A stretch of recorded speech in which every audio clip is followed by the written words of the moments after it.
ವಿಕ್ರಮ್ ಗೌಡ ಎನ್ಕೌಂಟರ್ಗೆ ಬಲಿಯಾಗಿದ್ದಾನೆ. ಗುರುವರು ಸೇರ್ಕೊಂಡು ಎಲ್ಲವೂ ಸೇರಿ ಅಗ್ನಿಸ್ಪರ್ಶ ಮಾಡಿದ್ದಾರೆ. ಈಗ ನಮ್ಮ ಜೊತೆ ಸ್ಥಳೀಯರಿದ್ದಾರೆ, ಮಹೇಶ್ ಅನ್ನುವಂಥ ವ್ಯಕ್ತಿ ಇದ್ದಾರೆ, ಮಾತಾಡ್ಸೋಣ. ಸರ್, ಈ ಥರ ನೋಡ್ತಾ ಇದ್ರಿ ವಿಕ್ರಮ್ ಗೌಡನ, ಮೊದಲು ಯಾವ ಥರ ನೋಡ್ತಿದ್ರಿ? ಆ ವ್ಯಕ್ತಿ ಹೇಗೆ ನಿಮ್ಮ ಜೊತೆ ಏನೋ ಸಂಪರ್ಕ ಇತ್ತಾ, ಮಾತಾಡ್ತಿದ್ರಾ, ಹೇಗೆ ಮೊದಲು ಹೇಗಿದ್ರು ಅಂತ? ಅಂದರೆ ನಾವು ಇಲ್ಲೇ ಒಟ್ಟಿಗೆ ಇತ್ತು. ಅವ ಏನಂದರೆ ಆವಾಗ ಕರ್ನಾಟಕ ವಿಮೋಚನಾ ರಂಗ ಅಂತ ಸಂಘಟನೆ ಕಟ್ಕೊಂಡು ಬಂದರು. ವಿಕ್ರಮ್ ಗೌಡ ಅಲ್ಲ, ಬೇರೆ.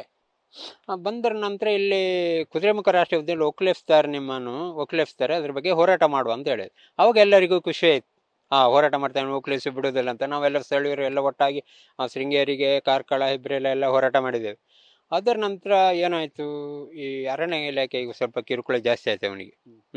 ನೀವು ಎಲ್ಲಿದ್ದಾರೆ ಹೇಳ್ತಾರೆ, ನಕ್ಸಲೈಟ್ರ್ ಅವರು ಎಲ್ಲಿದ್ದಾರೆ ಅಂತ ಹೇಳು. ಅಂದರೆ ನಾವು ನಕ್ಸಲೈಟ್ರ್ ಅವರಿಗೆ ಗರ್ನ ಹಿಡಿಯಕ್ಕೆ ಶುರು ಮಾಡಿದೆ. ನಾವು ಅವರಿಂದ ಊರಿನವ್ರ ಜನರು ಯಾರೂ ಅವರಿಗೆ ಸಪೋರ್ಟ್ ಮಾಡಲಿಕ್ಕೆ ಹೋಗಲಿಲ್ಲ, ಎಲ್ಲ ಹೊರಗಡೆ ಬಂದರು. ಅವ್ರಿಗೆ ಯಾರೂ ಸಪೋರ್ಟ್ ಮಾಡಲಿಕ್ಕೆ ಗನ್ ಹಿಡಿದ್ರು, ನಾವು ಬರೋದಲ್ಲಿ ನಿಮ್ಮ ಮಟ್ಟಿಗೆ ಸಪೋರ್ಟ್ ಮಾಡಿ ಕೈದು ಮಾಡಿದ ನಂತರ ಅರಣ್ಯ ಇಲಾಖೆ ಹಿಡ್ಕೊಂಡು ಅವ್ರು ಏನಾದ್ರು ಅವ್ರನ್ನ ಎಲ್ಲಿದ್ದಾರೆ ಹೇಳು ಅಂತ ಇವನಿಗೆ ಒತ್ತಡ ಹೇಳಲಿಕ್ಕೆ ಶುರು ಮಾಡಿದ್ರು. ಯಾವತ್ತು ವಿಕ್ರಮ್ ಗೌಡ್ನಿಗೆ ಕಾಡಿಗೆ ಕರ್ಕೊಂಡು ಹೋಗೋದು, ಎಲ್ಲಿದ್ದ ಹೇಳಿ ಹೊಡೆಯೋದು ಬಡಿಯೋದು ಎಲ್ಲ ಮಾಡ್ತಾ ಇದ್ದು, ಕಿರುಕುಳ ಮಾಡಲಿಕ್ಕೆ ಶುರು ಮಾಡಿದ್ರು. ಅದ ನಂತರ ಏನು, ಅವನು ಪೆಟ್ಟು ತಿನ್ನಲಿಕ್ಕೆ ಅವರು ಕಿರುಕುಳದಿಂದ ಸಾಧ್ಯ ಆಗಲಿಲ್ಲ ತಡ್ಗಳು. ಅದೇ ಅವರೊಟ್ಟಿಗೆ ಹೋಗಲಿಲ್ಲ, ಅವ್ರು ಎಲ್ಲಿದ್ದಾರೆ ಅಂತ ಹೇಳಂತ ಇವರು. ಅವನ ಇದು ತೀರ್ಕೊಂಡು ಅವರೊಟ್ಟಿಗೆ ಹೋಗಿಬಿಟ್ಟ. ಅದೀಗ ಏನು ಹೇಳ್ತೀನಿ ಅಂದರೆ, ನಂತರದಲ್ಲಿ ನಿಮ್ಮ ಗ್ರಾಮಕ್ಕೆ ಬಂದ ಅವನು, ಅಥವಾ ನಿಮ್ಗೆ ಏನಾದರೂ ಕರಪತ್ರ ಇರ್ಬೋದು ಆ ಥರ ಕೊಡುವಂಥದ್ದು ಏನಾದರೂ ಮಾಡಿದ್ನಾ? ಹಾಗೆ ಹೋದ ನಂತರ 1-2 ಸರಿ ನಾನು ನೋಡಿರ್ಬೇಕು, ನಂಗೆ ಕರೆಕ್ಟ್ ಇದಾಗಿ ಹೋದೆ. ಅದ್ರ ಮೇಲೆ ಇಲ್ಲ. ಈಗ ಸಾಧಾರಣ 20 ವರ್ಷ ಆಯಿತು ಅಂತ ಇವತ್ತಿಗೂ ನಮಗೆ ಸಂಪರ್ಕಕ್ಕಿಲ್ಲ. ಯಾಕೆ ಈ ಹೋರಾಟ ಎಲ್ಲ ಯಾಕೆ ಬೇಕಿತ್ತು ಅಂತ? ಅಂದರೆ ಈ ಗ್ರಾಮಸ್ಥರ ಅಗತ್ಯ ಇತ್ತ ಒಂದು ಹೋರಾಟ? ಆ ಹೋರಾಟಕ್ಕೆ ಬಗ್ಗೆ ಏನು ಹೇಳ್ತೀರಿ ನೀವು?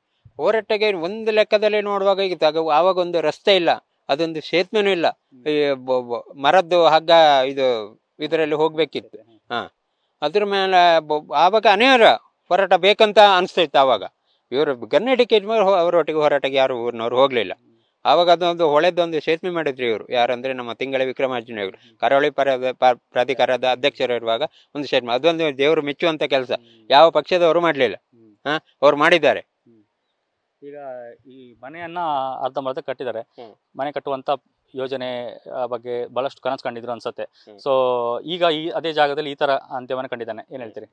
ನಿಜವಾಗಿ ಅಂತ್ಯ ಆಗ್ಬಾರ್ದಿತ್ತು. ಒಳ್ಳೆ ಕೃಷಿ ಕೆಲಸ, ಒಳ್ಳೆ ಮಧು ಸ್ವಭಾವದ, ಏನಿದ್ರು ಒಳ್ಳೆ ಕೆಲಸ ಮಾಡ್ತಿದ್ದ. ಹೋಟ್ಲಲ್ಲಿ ಕೆಲಸದಷ್ಟೇ ಅಂದಿದ್ರು. ಏನಾದ್ರು ಅವನು ಬಂದೂಕು ಹಿಡಿದು ಹೋರಾಟ ಮಾಡೋದು ಸರಿಯಲ್ಲ. ನ್ಯಾಯಯುತವಾಗಿ ಧರಣಿ ಹೋರಾಟ ಮಾಡಬೇಕಿತ್ತು. ಏನು ಅನಿವಾರ್ಯ, ಅವನು ಹೋಗ್ಲೇಬೇಕಿತ್ತು ಅವರೊಟ್ಟಿಗೆ. ಅವರು ಹೋಗಿರ್ತಿ ಇಂಥ ಪರಿಸ್ಥಿತಿ ಬಂದಿತ್ತು. ದುರದೃಷ್ಟಕರ ಆಗ್ಬೋದಿತ್ತು. ಇದು ಸ್ಥಳೀಯರಾದ ಮಹೇಶ್ ಅವರ ಮತ್ತು ಹೋರಾಟಕ್ಕೆ ಅರ್ಥ ಇತ್ತು, ಆದರೆ ಬಂದೂಕನ್ನು ಹಿಡಿದು ಹೋಗುವಂಥ ಹೋರಾಟಕ್ಕೆ ಅರ್ಥ ಇರಲಿಲ್ಲ. ಮನೆಯನ್ನು ಕಟ್ಟಿ ಒಳ್ಳೆ ಜೀವನ ಮಾಡ್ಬೋದಿತ್ತು, ಒಳ್ಳೆ ಕೃಷಿಕ ಕೂಡ ಹೌದಂತೆ.